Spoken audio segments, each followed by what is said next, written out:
Hello students, good morning. देखिए आज हम लोग शॉर्ट स्टोरी का first chapter the summer of the beautiful white horse का नेक्स्ट पैराग्राफ नंबर 13 पढ़ने जा रहे हैं। पैराग्राफ नंबर 13 से पहले हम लोग जो रीबैक है उसको एक बार फिर से रिपीट कर लेते हैं कि जो राइटर था यानी कि जो नरेटर था वो प्लस उसका कज़िन मुराद, वो दोनों क्या करते हैं, हॉर्स राइडिंग का एंजॉयमेंट फील करते हैं। और काफ़ी मॉर्निंग टाइम हो गया था, प्लस उनका घोड़ा भी लॉस हो गया था, कहीं चला गया था, उसको लोग ने पा लिया था। अब जो है उसके बाद आगे क्या सीन है उसको हम लोग पैराग्राफ नंबर 30 में पढ़ेंगे। लिखा हुआ है, he didn't sound worried, I knew he had hide him or not take him back, not for a while at any rate. ठीक है, लिखा हुआ है कि मतलब जब राइटर जो है मुराद से पूछता है कि मतलब तुमने घोड़े के बारे में पूछता है तो उसकी बात या ये कहता है कि मतलब मॉर्निंग टाइम है, प्लस सब लोग जाग गए होंगे, संसार के सभी लोग जाग गए होंगे और उसे मतलब ये जान जाएंगे सभी लोग कि हमने क्या किया, घोड़ा चुराया हुआ है। तो इस बार मतलब इस बात को सुन करके जो राइटर का जो कज़िन था मुराद, वो बिल्कुल भी वरीड नहीं था। और राइटर कहता है कि मतलब मैं जानता था कि ये जो कज़िन है मुराद, वो घोड़े को कभी भी वापस नहीं करेगा, वो उसे वहीं कहीं पर छुपा देगा और कुछ समय तक के तो बिल्कुल भी वापस नहीं, शायद हो सकता है कि आगे वो जाकर के वापस कर दे, लेकिन कुछ समय तक तो वो बिल्कुल भी घोड़े को वापस नहीं करेगा, किसी भी कीमत पर वापस नहीं करेगा, वो यहीं कहीं पर छुपा देगा और कुछ समय तक कि वो क्या करेगा, इसकी हॉर्स राइडिंग का एंजॉयमेंट फील करेगा। I said where will we hide him, मैंने उससे पूछा कि हम इस घोड़े को कहाँ छुपाएंगे। He said I know a place, उसने मुझसे कहा कि मैं एक स्थान जानता हूँ। How long ago did you steal this horse, I said, मैंने उससे फिर से क्वेश्चन किया कि कितने दिन पहले या कितने दिन हो गए तुम्हें इस घोड़े को चुराए हुए। It suddenly dawned on me that he had been taking these early morning rides for some time and had come for me this morning only because I knew how much I longed to ride. ठीक है, Friday कह रहे कि मतलब मैं अचानक से समझ आ गया था मुझे कि सुबह की सवारी वो कुछ समय से कर रहा था और मेरे पास केवल आज ही सुबह आया था, क्योंकि वो जानता था कि मुझे घोड़े की सवारी करने का बहुत ज़्यादा शौक़ है और इसलिए ताकि मैं भी उस घोड़े की सवारी कर सकूं, इसलिए वो मेरे पास आज घोड़े को लेकर के आया था। और बाकी क्या है कि कुछ समय से वो घुड़सवारी कर रहा था। Who said anything about stealing a horse, he said, उसने कहा कि मतलब घोड़ा चुराने के विषय में किसने कुछ कहा। Any how I said, how long ago did you begin riding every morning, मैंने उससे पूछा कि वैसे भी तुम कितने समय से पहले सुबह सवारी करना प्रारंभ किया, मतलब मुझे बताओ कि तुम्हें कितना टाइम हो गया है मॉर्निंग टाइम से तुम घुड़सवारी कर रहे हो।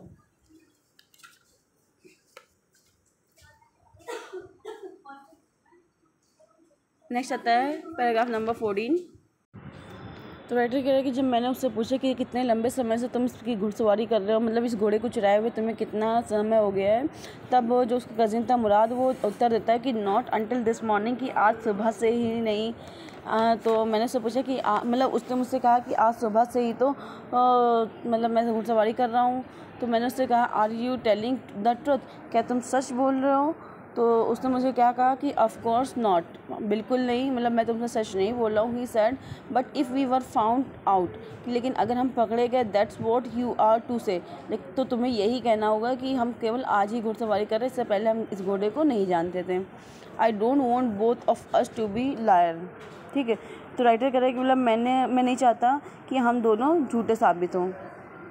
All you know is that we are started riding this morning, तुम इतना ही जानते हो कि हमने आज सुबह ही घुड़सवारी करना आरंभ किया था। ठीक है, मुराद कहता है कि मतलब हम नहीं चाहते, वो राइटर कहता है हम नहीं चाहते कि हम झूठे इंसान की तरह पकड़े जाए।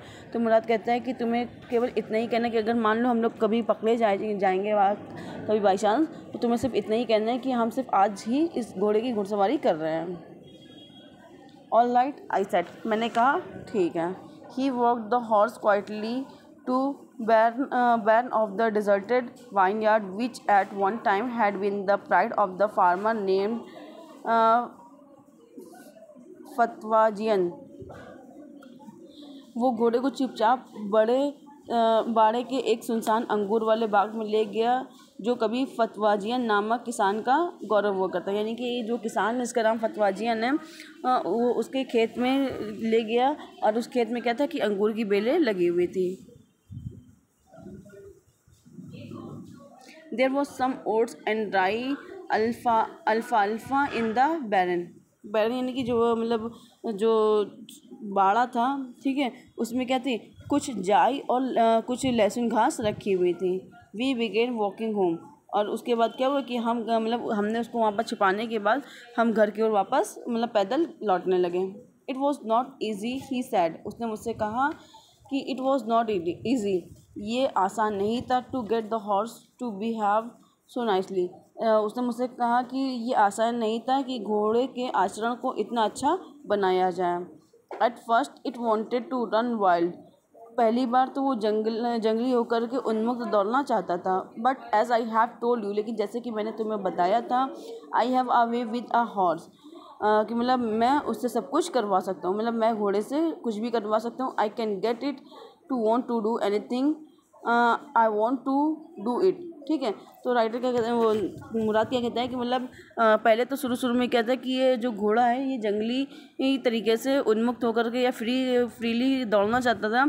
जैसे कि मैंने तुम्हें बताया था कि मैं घोड़े को आसानी से समझता हूँ, यानी कि मैं घोड़े की भाषा समझता हूँ, घोड़ा मेरी भाषा समझता है, और मैं उसे कुछ भी करवा सकता हूँ, मैं जो भी चाहूँ मैं उसे करवा सकता हूँ।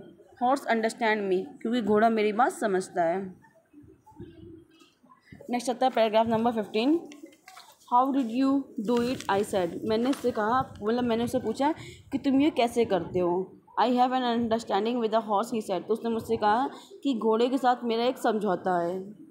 Yes but what sort of understanding, I said, हाँ लेकिन किस प्रकार का समझौता है तुम दोनों के बीच। मैंने उससे पूछा कि ठीक है तुम दोनों के बीच समझौता है, लेकिन किस प्रकार का समझौता है मुझे भी बताओ। A simple and honest one, he said, तो उसने मुझे क्या बताया कि एक साधारण और ईमानदार समझौता है।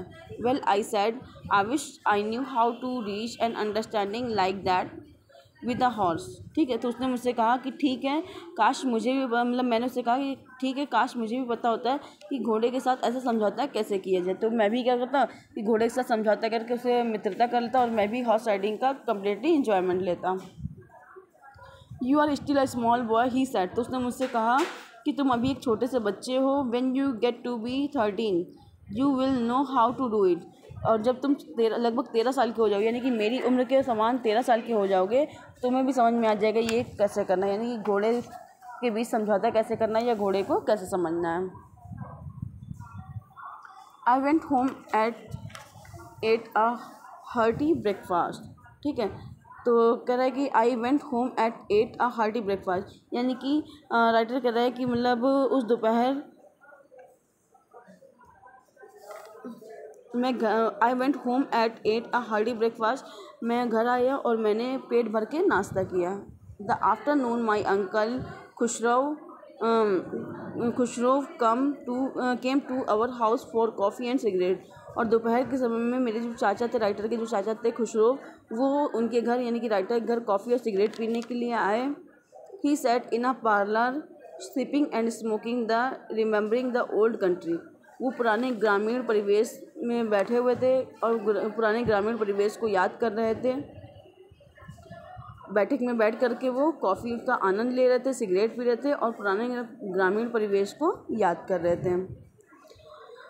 देन अनदर विजिटर अराइव्ड, तभी एक और आगंतुक आ गया, यानी कि तभी एक और अराइवल आ गया वहाँ पर। अ फार्मर नेम जॉन बायरो, ठीक है। एक जो मतलब व्यक्ति आया था जॉन, वो चाचा खुशरो से मिलने, वो एक किसान था जिसका नाम जॉन बायरो था। An Assyrian who is loneliness had earn to speak Armenian, वो क्या था, यानी कि जो व्यक्ति था जॉन बायरो, वो एक असीरियन था और अकेलेपन के कारण आर्मेनियन भाषा बोलना सीख लिया था। यानी कि हम लोग क्या थे कि आर्मेनियन ग्रुप से थे, लेकिन वो आर्मेनियन ग्रुप का नहीं था, लेकिन मतलब परिस्थितियों के वजह से उसने क्या किया था, आर्मेनियन भाषा बोलना सीख लिया था।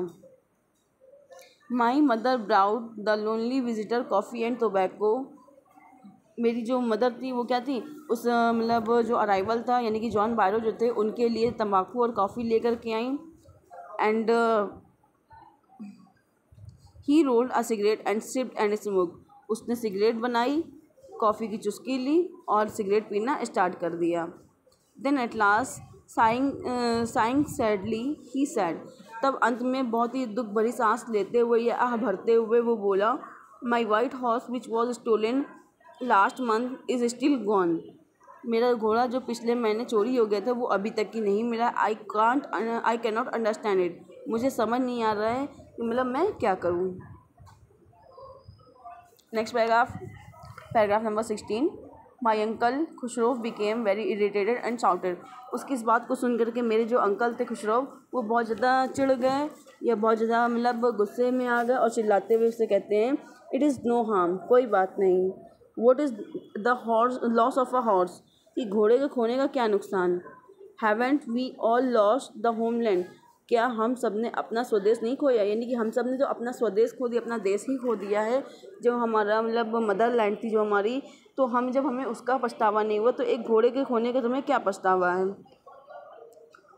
What is this crying over a horse, एक घोड़े के लिए क्या रोना।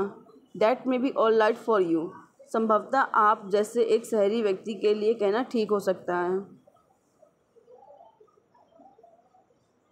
जॉन बायरो सेड, ठीक है, जॉन बायरो ने क्या कहा कि ठीक है मतलब आप जैसे शहरी व्यक्ति के लिए ये कहना ठीक हो सकता है, but what of my surrey, लेकिन मेरी बग्घी का क्या।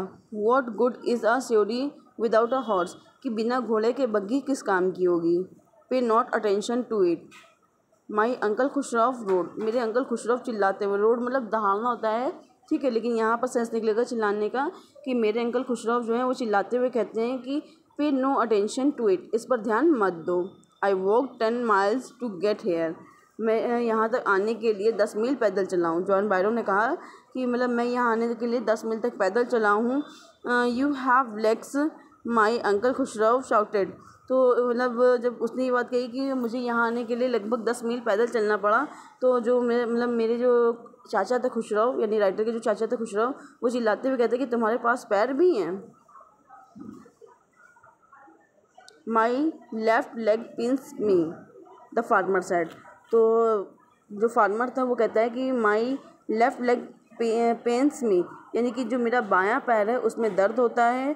पे no attention to it, my uncle Khosrove roared, मेरे अंकल खुशरफ ने फिर से चिल्लाते हुए कहा कि इस पर ध्यान मत दो, यानी कि जो जॉन बायरो था, जो फार्मर था, वो कुछ भी कहे तो अंकल खुशरफ क्या थे उसे चिल्ला करके चुप करा दे रहे थे और कहते थे इस पर ध्यान मत दो। The horse cost me $60, the farmer said, घोड़े तो मतलब किसान बोला कि उस घोड़े की कीमत $60 थी। I spit on money, my uncle Khosrove said, तो मेरे जो अंकल थे यानी कि जो राइटर के अंकल थे खुशरफ, वो कहते कि मैं पैसों पर थूकता हूँ। He got up and stalked out of the house slamming the screen door, ठीक है, वो खड़े हुए पर्दे वाले दरवाज़ा पर्दे वाला दरवाज़ा धड़ाम से बंद करते हुए घर से बाहर चले गए। यानी कि जो अंकल थे खुशरफ वो गुस्से में दरवाज़ा भर से मतलब मारते हुए या तेज़ी से पीटते हुए चले गए। The farmer went away and I ran over to my cousin Mourad house, ठीक है, राइटर कहते हैं कि मतलब जब उन दोनों के बीच में कन्वर्सेशन हो रही थी तो जो नरेटर थे वो उनकी पूरी कन्वर्सेशन को सुन रहे थे। इस पर क्या हुआ कि जो उनके चाचा थे वो गुस्से से चले गए वहाँ से।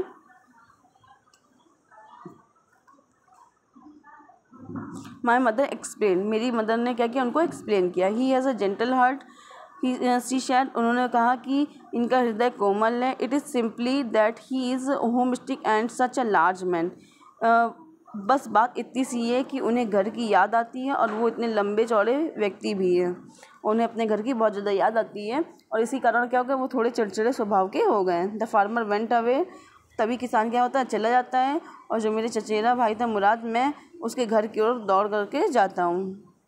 ही was sitting under a peach tree, वो एक आड़ू के पेड़ के नीचे बैठा हुआ था। Trying to repair the hurt wing of a young robin which could not fly, और वो एक छोटे से रॉबिन पक्षी की मतलब जो चोट लगी हुई पंख थे उसको सही कर रहा था, मतलब सही करने का प्रयास कर रहा था और क्योंकि वो उड़ नहीं सकता, यानी कि एक छोटा सा रॉबिन पक्षी था उसके पंख में चोट लग गई थी, तो मेरा जो चचेरा भाई था मुराद वो उस पक्षी के मतलब पंखों को सही करने का प्रयास कर रहा था, क्योंकि चोट के कारण क्या था कि वो पक्षी मतलब बिल्कुल भी उड़ भी नहीं पा रहा था।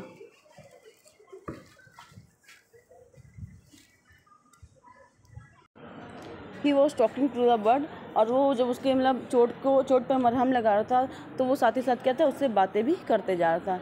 तो यहाँ पे आपको ये पैराग्राफ नंबर 16 फिनिश हो गया। आई थिंक आपको यहाँ पर आई होप यहाँ पे आपको पैराग्राफ नंबर 16 तक की ये वीडियो समझ में आ गई होगी।